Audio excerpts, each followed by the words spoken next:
Os líderes ortodoxos, inclusive Irineu, acusaram os gnósticos de impostores. Os textos descobertos em Nag Hammadi, como o Evangelho de Tomé, o Evangelho de Filipe, a Carta de Pedro a Filipe e o Apócrifo de João, provaram, segundo Irineu, que os hereges estavam tentando fazer passar por apostólico o que eles haviam inventado. Ele declara que os seguidores do professor gnóstico Valentino foram incansáveis em seus relatos, publicaram suas próprias composições, enquanto se vangloriavam de ter mais evangelhos do que havia na realidade. Isso é o texto do Irineu, tá? Eles se vangloriam de terem mais evangelhos do que existem na verdade. Irineu está escrevendo isso no ano 180, bem depois, 180, quase ano 200. Eles, na verdade, não têm evangelho que não seja repleto de blasfêmias. O que publicaram está totalmente diferente do que nos foi transmitido pelos apóstolos. O Irineu está brigando com eles, dizendo que eles estão inventando essas coisas, porque não é isso que ele conhece. Ou seja, se não conheço, eu vou negar que existe. Essa é a tática que o Irineu está usando. O que prova a validade dos quatro evangelhos, diz Irineu, é que foram, na verdade, escritos pelos próprios discípulos de Jesus e seus seguidores, que testemunharam pessoalmente os eventos que escreveram. Alguns estudiosos contemporâneos da Bíblia questionam esse ponto de vista. Poucos hoje acreditam que os contemporâneos de Jesus escreveram de fato os evangelhos do Novo Testamento. Tem um canal que eu acho muito bacana, que ele tem uma visão bem diferente da minha. A gente não precisa concordar, né? As pessoas não precisam concordar em tudo, cada um vai ter o seu viés de pesquisa, mas ele faz uma pesquisa muito interessante, é o canal do Jonathan Matthews. Ele é um historiador, filho de judeus, mas ateu, e ele investiga bem essa questão da Bíblia. Depois eu mando para vocês o link do canal dele, porque mesmo ele não entrando nos gnósticos, nessa parte de investigação da veracidade histórica dos evangelhos canônicos, ele explica direitinho, é bem legal. Porque, por exemplo, essa questão de Marcos, Lucas, João, são textos que só foram escritos lá pelo ano 60, 70 DC. Então, o que a gente cogita é que se alguns discípulos anotaram algumas coisas, é mais como anotações soltas, como a gente encontra no Evangelho de Tomé, que são só ensinamentos breves, porque você não vai ficar gastando papel também para fazer historietas, né? E que essas anotações, às vezes com ensinamentos gnósticos, como o Evangelho de João, em forma de poema, ou alguns ensinamentos soltos, como os sinóticos, que parecem muito com o Evangelho de Tomé em alguns pontos, chegaram lá pelo ano 60, 70, 80, e aí os primeiros que começaram a pensar em formar uma igreja vão escrevendo e vão transformando aquilo num textinho literário. Então, o Irineu está se baseando nisso, né? Ele está dizendo que os textos dele são originais e vieram de próprio punho dos discípulos, mas ele não tem como provar isso, é a palavra dele contra a dos gnósticos, porque os gnósticos também estão dizendo que receberam ensinamentos diretamente que vieram de cópias de textos que circularam entre os discípulos de Jesus. Então, é a palavra dele contra a dos gnósticos. Não sei se eu me fiz clara, eu fiz uma digressão muito grande agora. Autores gnósticos, da mesma forma, atribuem seus escritos secretos a vários discípulos, assim como os autores dos evangelhos do Novo Testamento. Aliás, no Novo Testamento, Marcos e Lucas não são contemporâneos de Jesus, então eles já não poderiam ser testemunho ocular, né? Aí complica para o Irineu. Eles podem ter utilizado tradições antigas para compor o seu material. Pelo número de cópias que a gente encontrou sobreviventes em Nag Hammadi, a gente percebe que Nag Hammadi foi traduzido do grego para o copto, né? Então, e alguns textos tinham várias cópias diferentes. E a gente encontrou fragmentos em grego de textos que têm fragmentos em copto. Então, a ideia que me passa é que alguns desses textos eram copiados e guardados em algumas comunidades cristãs ou gnósticas, né? Mas naquele tempo, você ter acesso a papel, saber escrever, saber copiar em grego, em copto, é complicado. o material aí que circulou. Atribuir um escrito a determinado apóstolo pode também ter um significado simbólico. Aí a Pagels está discutindo a questão da pseudoepigrafia, que às vezes é quando escrevem um texto e atribuem a um apóstolo para dizer que é da linhagem desse apóstolo, né? Naquela época eles não assinavam, não tinha autoria. O título do Evangelho de Maria sugere que a revelação vem da comunicação direta e íntima com o Salvador. Por quê? Porque a Maria tinha uma comunicação direta e íntima com o Salvador, ou seja, o Evangelho de Maria pressupõe um ensinamento muito secreto. As palavras de Jesus a Tomé, então, são dirigidas ao leitor. Está no livro de Tomé isso. Como foi dito que você é meu irmão gêmeo e verdadeiro companheiro? É aquela questão do Tomé gêmeo, que eu não vou voltar, mas tem lá nos nossos vídeos. Examine a si mesmo para que possa entender quem você é. Eu sou o conhecimento da verdade. Então, enquanto me acompanha, embora eu não possa compreender, você já tomou conhecimento e será chamado de aquele que conhece a si mesmo. Porque quem não conhece a si mesmo não conhece nada. Mas aquele que conhece a si mesmo atingiu ao mesmo tempo o conhecimento sobre as profundezas do todo. E vejam que profundo, aquele que conhece a si mesmo conhece as profundezas do todo. Porque o pleroma total, o pai do todo, o pai de toda a totalidade, são termos que aparecem nos textos gnósticos, é a própria luz do um presente em nós. Quando a gente consegue se desvencilhar de todas as nossas máscaras, condicionamentos, cascas e ignorância cega do Samael e Aldabaoth, a gente consegue ter o conhecimento do todo. Porque nós somos como o um, somos raios dessa mesma luz. Jesus está ensinando isso. O bispo Irineu lamenta que cada um deles, cada um desses gnósticos, produza algo novo todo dia. Desculpa, eu fico imaginando o Irineu tendo chiliques, assim, com aquela pena, escrevendo um papiro e tendo chiliques contra os gnósticos, assim, batendo na mesa com raiva. Eles ficam escrevendo algo novo cada dia. Aí ele pega aqueles textos tipo o Apócrifo de João, que a gente sabe que ele teve acesso, e não entende nada. É pura metafísica platônica, misturada com filon judeu, e ele não entendia nada. Vou zoar o Irineu mesmo. Então, segundo sua habilidade, né? Ele diz, cada gnóstico escreve de acordo com sua habilidade, pois ninguém é considerado iniciado entre eles, a menos que desenvolva enormes ficções. Tipo, ele está dizendo, esses gnósticos só vai ser considerado iniciado se ficar desenvolvendo esse monte de ficção absurda, né? Ele estava maluco com os textos que ele estava lendo, claramente. Agora a gente sabe o que ele estava lendo, né? Com o Nag Hammadi ficou mais interessante. Sem dúvida está certo, diz Apágios. A literatura dos séculos I e II inclui alguns poemas extraordinários, como a Dança Circular da Cruz, a Ciranda da Cruz, e Trovão, a Mente Perfeita. O mais ofensivo nesse enfoque é admitirem que nada sustenta seus escritos, exceto a própria intuição. Ou seja, os gnósticos, eles não ficam se apoiando numa autoridade episcopal, eles não falam, eu recebi isso e eu sou a maior autoridade. Os escritos são pura intuição, pura vivência.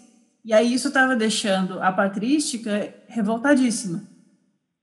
Esse Trovão, a Mente Perfeita, é um texto que eu estou com vontade de fazer uma gravação sobre ele, é um poema, e ele é muito bonito, porque ele descreve o aspecto feminino, a alma, que cai no mundo, e ela vaga pelo mundo, e ela é a mãe, ela é a filha, é prostituída, ela é a liberta, e ela é a salvadora. É muito bonito o texto, mas é esquisito se a gente lê sem ter o pano de fundo gnóstico em mente.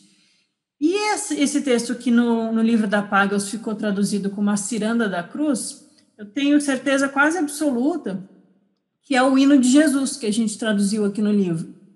Porque é uma dança circular com invocações e um rito cristão gnóstico. Eu trouxe para vocês, para a gente ver. Alguns dos poemas extraordinários que os gnósticos geraram e que o Irineu não gostou, esses, né? Eu vou ler um trechinho para vocês. Glória a ti, Pai, glória a ti, graça, glória a ti, Logos. glória a ti, Nous, Espírito, glória a ti, Sagrado Um, glória a tua glória. Nós te louvamos, ó Pai, nós te agradecemos, ó Luz, na qual não existe trevas. Nós agradecemos, eu declaro, eu seria salvo e eu salvaria, eu seria liberto e eu libertaria, eu seria quebrado e eu quebraria, eu nasceria e eu traria a luz, eu comeria e eu seria consumido, eu ouviria e seria ouvido, eu compreenderia a gnoses e eu instruiria, sendo tudo o Nous. Amém. Eu seria purificado e eu purificaria. A dança da graça, aqui, a Round Dance of the Cross, a dança da graça. Eu tocarei flauta, dancem todos vocês. Imaginem um rito acontecendo. Eu me lamentaria, lamentem-se todos vocês. A Ugdode canta conosco.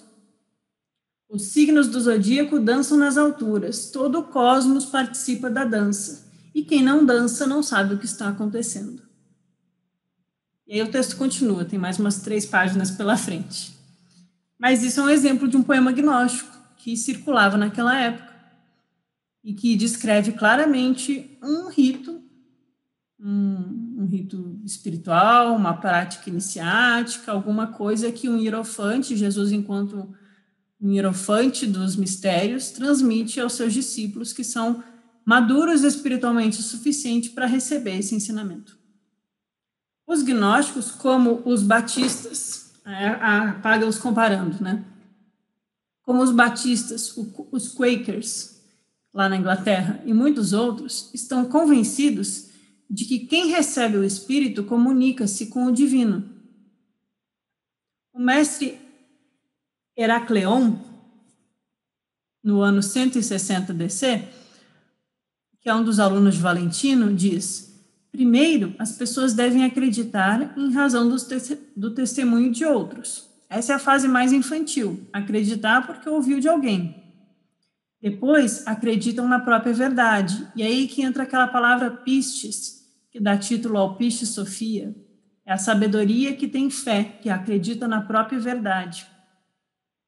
Seu professor Valentino diz ter sido o primeiro a aprender os ensinamentos secretos de Paulo. Experimentou, então, a visão que se tornou a fonte de sua própria gnosis. Viu um recém-nascido, e quando lhe perguntou quem era, a criança respondeu: eu sou o Logos.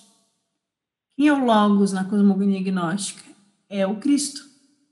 O Logos é chamado nos textos gnósticos de Cristo, de primeira luz, de filho único e de filho autogerado. Essa é a simbologia que eles usam. Então, o Valentino está dizendo que ele viu uma criança que respondeu para ele que era o Logos. Ele está dizendo que ele teve uma experiência com o Logos interior. O que diferencia esses gnósticos de outros, ao longo da história do cristianismo, que alegam ter recebido visões e revelações especiais e as expressado na arte, poesia e literatura mística? Os cristãos da tradição ortodoxa, católicos e protestantes, esperam que as revelações que recebem confirmem, em princípio, pelo menos, a tradição apostólica. Então, os ortodoxos, eles esperam que todas as revelações confirmem o dogma que eles já estão pré-dispostos a acreditar. E com isso concordam e estabelecem as fronteiras da fé. A partir do credo deles, eles determinam qual revelação é um milagre e o que é obra do demônio, né? Mas isso é tudo interpretação deles. O ensinamento original dos apóstolos continua a ser o critério. O que se desvia disso, heresia, mas na visão deles, né? Entretanto, os cristãos gnósticos, oponentes de Irineu, assumiram ter ido bem mais além do ensinamento original dos apóstolos. Aí a Pagas vai complicar o nosso debate aqui. Porque, os oponentes de Irineu, os gnósticos, assumiram ter ido além do ensinamento original dos apóstolos. Irineu toma isso como prova de sua arrogância, dos gnósticos. Consideram a si mesmos maduros, e ninguém pode comparar-se a eles na grandiosidade de sua gnosis, nem mesmo se mencionar Pedro ou qualquer outro apóstolo. imaginam ter descoberto muito mais que os apóstolos, e que os apóstolos pregavam o evangelho ainda sob a influência de opiniões judaicas, e eles, porém, são mais sábios e inteligentes que os apóstolos. No entanto, apesar da ênfase na liberdade da criatividade, alguns professores gnósticos alegam ter suas próprias fontes secretas da tradição apostólica.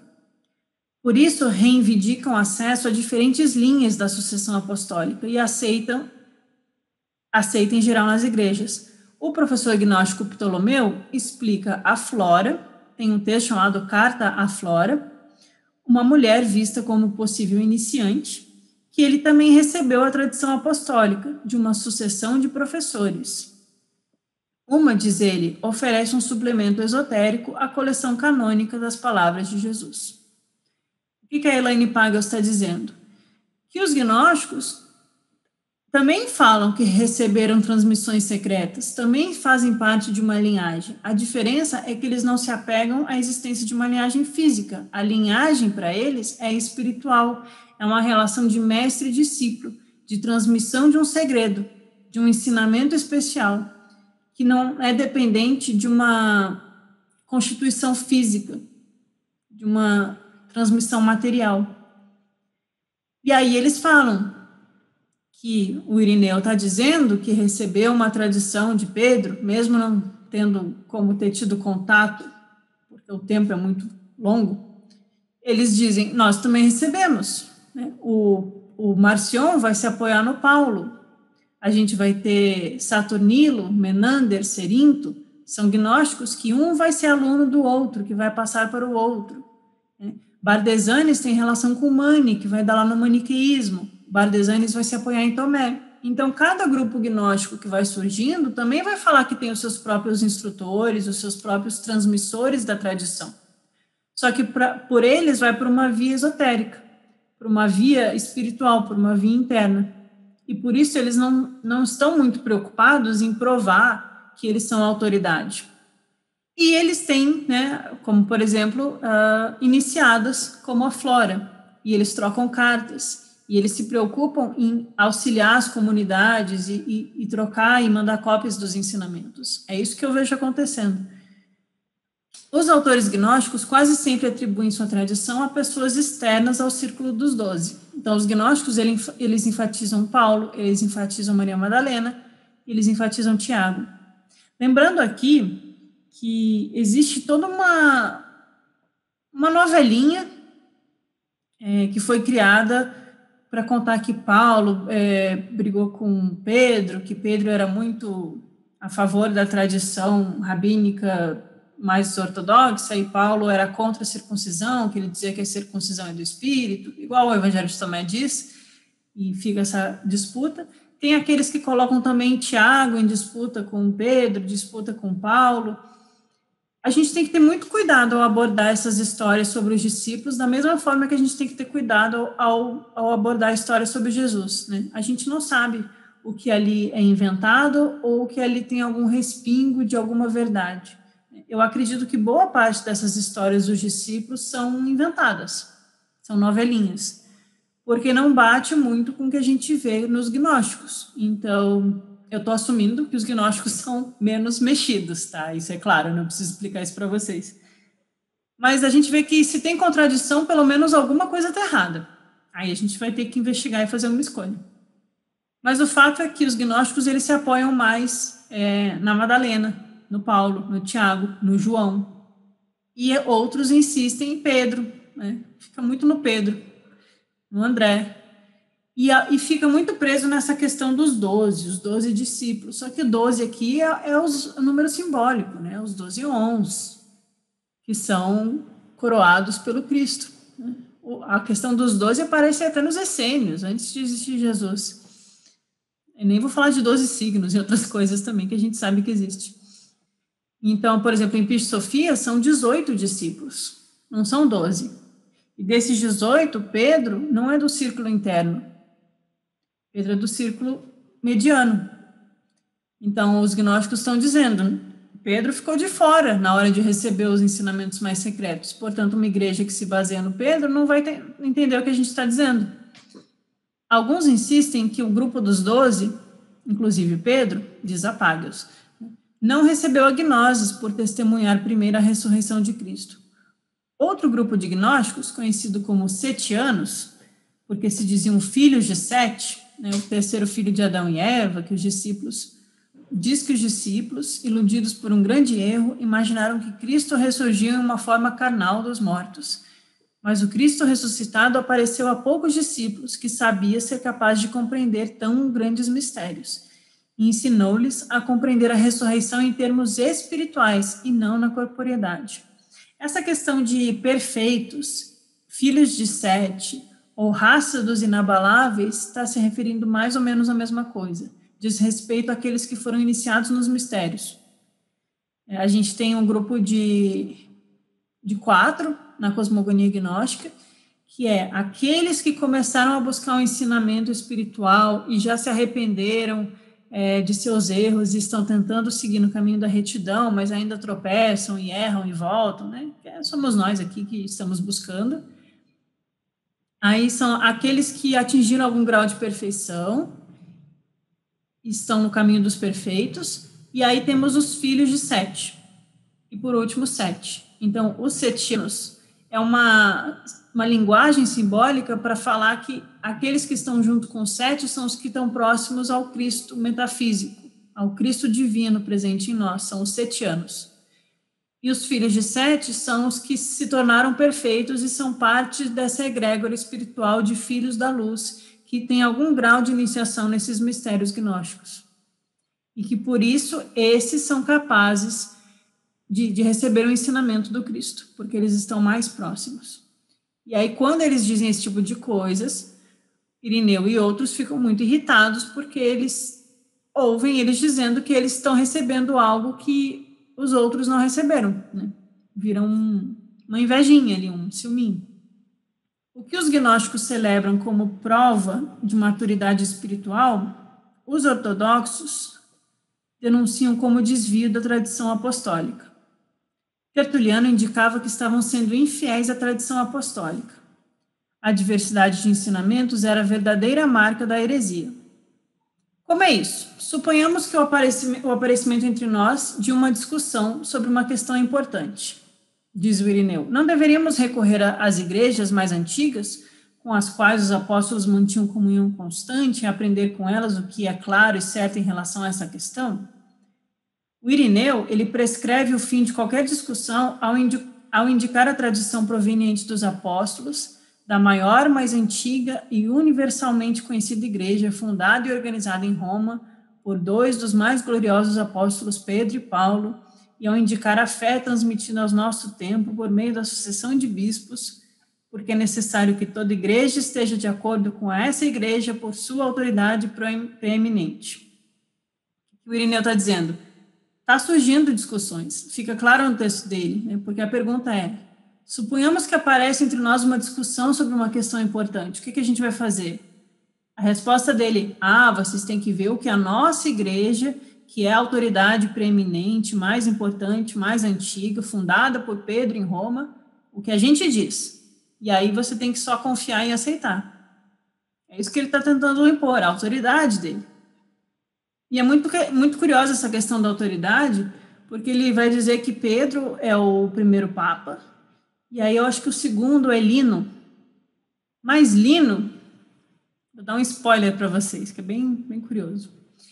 Lino, ele é um príncipe do país de Gales, que foi raptado pelo imperador Cláudio, e a família da Silúria, que é em Gales, nas invasões romanas da Gália, essa família gaulesa celta é levada para Roma e feito prisioneiros a domicílio. E Lino é um desses. A história de Shakespeare do rei Lear, esse Lear em galês é a mesma origem de Lino, é Lin. Ou seja, eles tentaram colocar esse celta como o segundo papa, só porque ele estava em Roma quando Paulo era vivo. Curioso, né?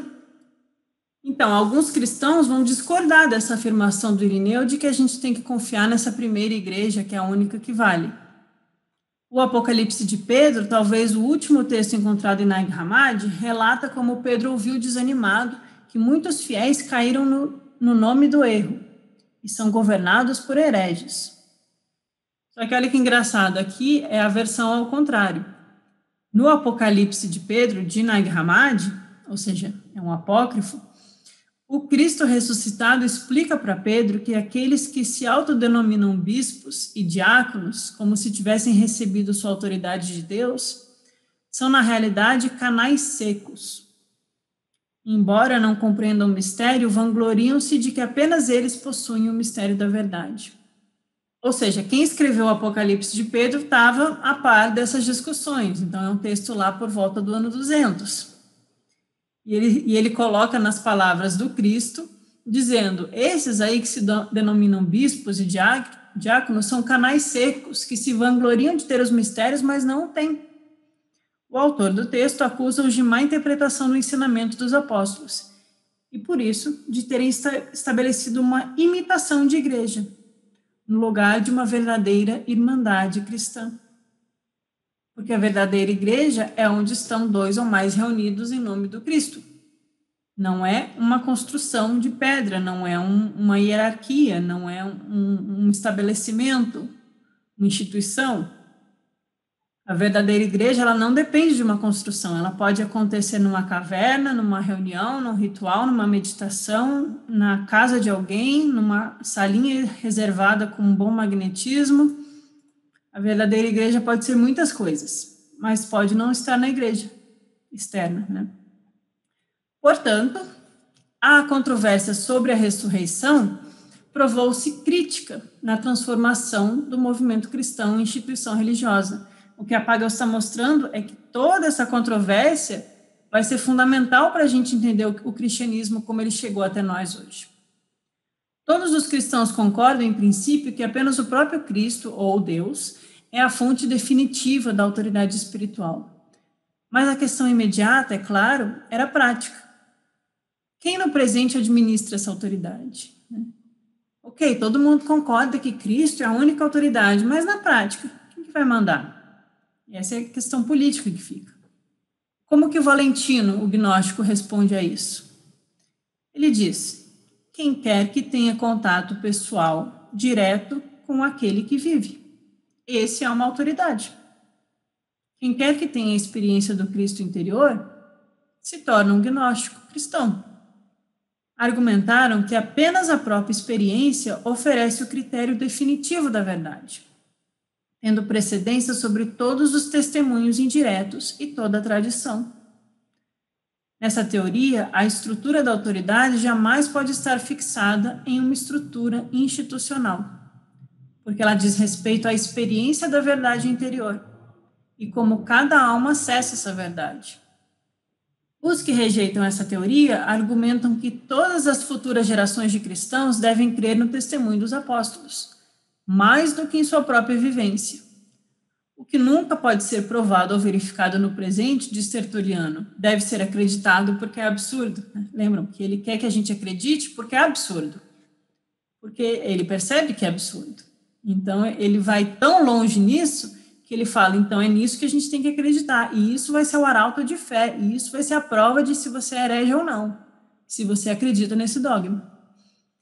Desde a morte dos apóstolos, os fiéis devem aceitar a palavra de padres e bispos que reivindicam ser, desde o século II, os únicos herdeiros legítimos. Com certeza, é verdade que os gnósticos, ao ridicularizarem a ideia da ressurreição do corpo, com frequência desvalorizam o corpo. Né? Que aí entra toda aquela questão de que os gnósticos rejeitam o mundo material, eles ridicularizam a ideia de ressurreição na carne.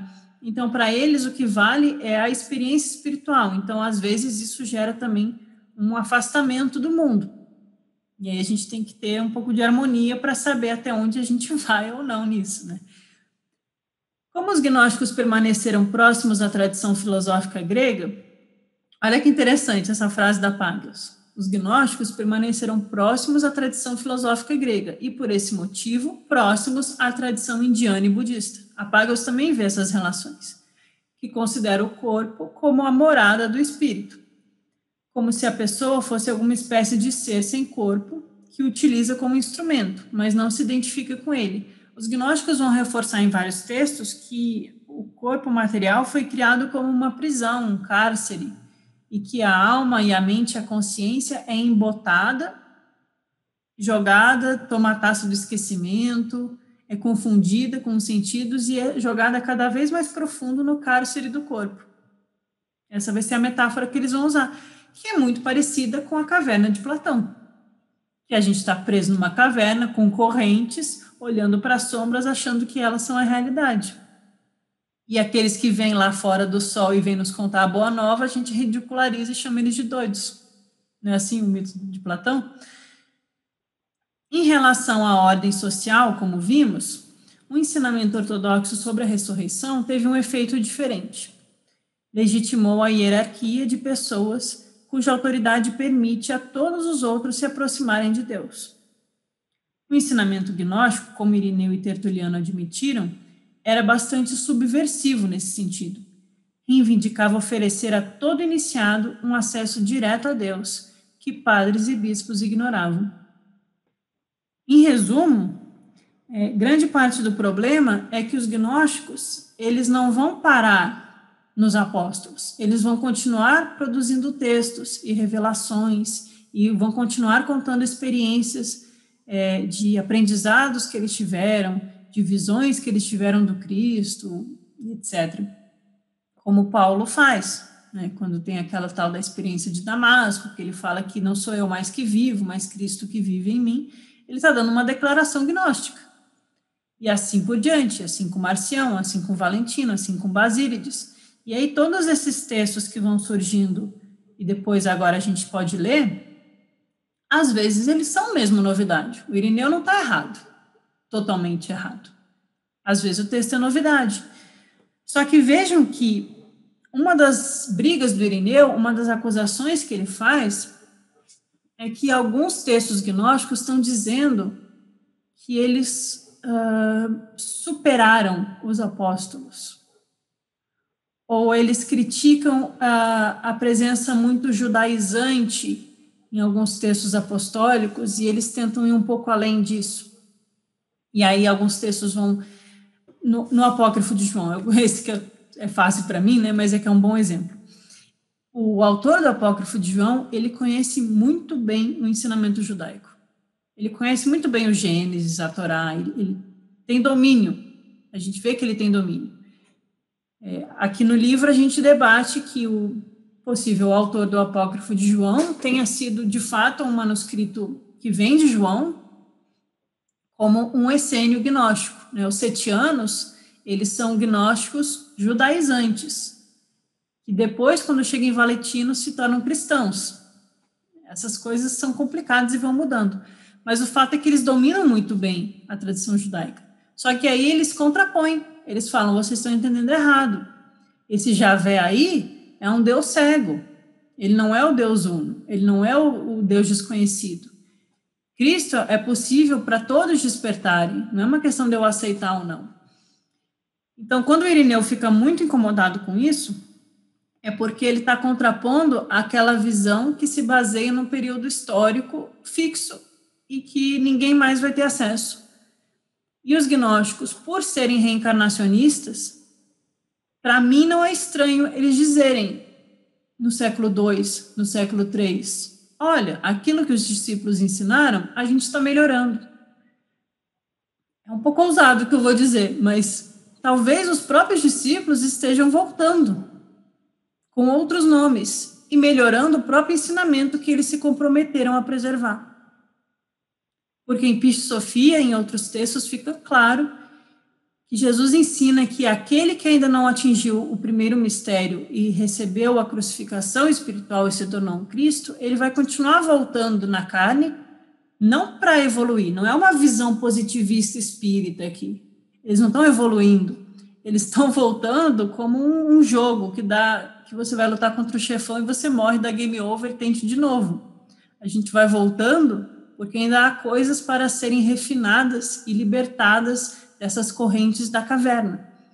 Então, se os gnósticos no século II e III estão dizendo que têm ensinamentos novos, ou que tiveram a experiência do Cristo, o Cristo, quando se torna um Cristo, ele é um Mahatma, ele é um Bodhisattva, ele não está mais preso às condições de tempo, de século, né? Ele pode estar aqui hoje, ele pode... Jacob Boehme pode ter tido uma experiência com o verdadeiro Cristo. Isso faz dele um gnóstico. Swedenborg teve visões de anjos e Kartenhausen também, né? Christian Rosenkrantz, que é um pseudônimo também. Então, o fato do Irineu estar incomodado, que os gnósticos estão dizendo que eles estão trazendo ensinamentos melhorados ou ensinamentos novos, ou que eles mesmos tiveram revelações do Cristo, numa visão esotérica, isso é totalmente ok. Numa visão esotérica, um discípulo pode ter acesso ao mestre em qualquer século, se esse for um mestre verdadeiro. E é o mestre interior também, o santo anjo, na tradição Rosa Cruz, que aí não é alguém externo a nós, mas a nossa própria centelha de luz que desperta a nossa mente para a verdade espiritual. Então, tudo bem os gnósticos darem novos ensinamentos, desde que esteja condizente com aquilo que parece ser os respingos da verdade. E aí cabe a nós o trabalho de procurar. Então, para finalizar, eu trouxe um trecho curto do Piche Sofia para ilustrar toda essa questão do corpo de luz, que Jesus apareceu num corpo de luz, com vestes de luz, que aí aparece, né? A gente viu no Evangelho de Maria Madalena, aparece na carta de Pedro a Tiago, aparece no Apócrifo de João, essa imagem de um corpo luminoso que traz um ensinamento. Em Piche Sofia isso fica muito claro, né? Só para introduzir, porque eu sempre cito Piche Sofia, mas eu não sei se todos vocês conhecem. Piche Sofia não foi descoberto junto com Nag Hammadi, é uma descoberta anterior, vou falhar na data agora, mas é o chamado Códice de Askew. E Piche Sofia é um texto que foi editado, segundo os estudiosos chegam a essa conclusão, na escola de Valentino, esse mesmo Valentino que a Pagel citou algumas vezes.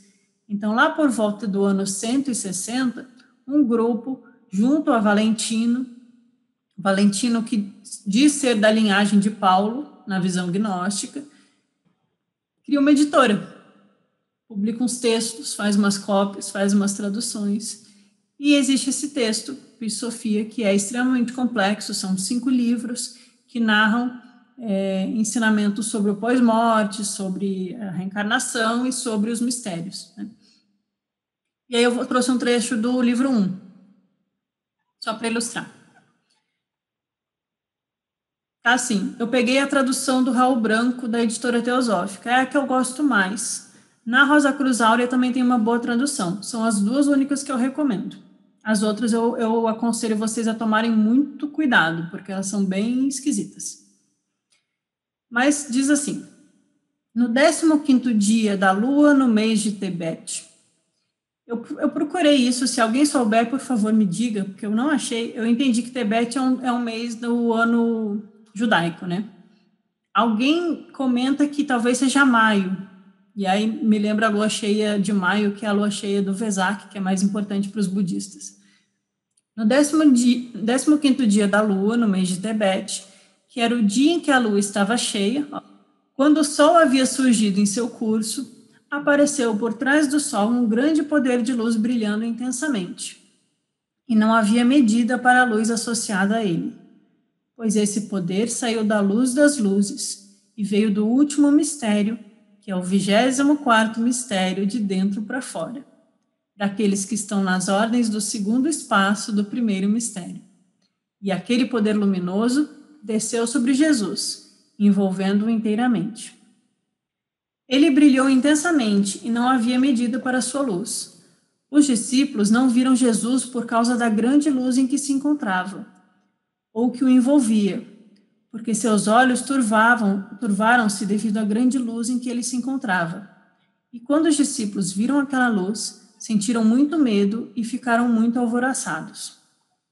Quando aquele poder luminoso baixou sobre Jesus, gradualmente o encobriu por completo. Então Jesus ascendeu e elevou-se ao alto, brilhando extraordinariamente numa luz imensurável. Os discípulos fitaram-no pasmados, e nenhum deles falou até que houvesse alcançado o céu.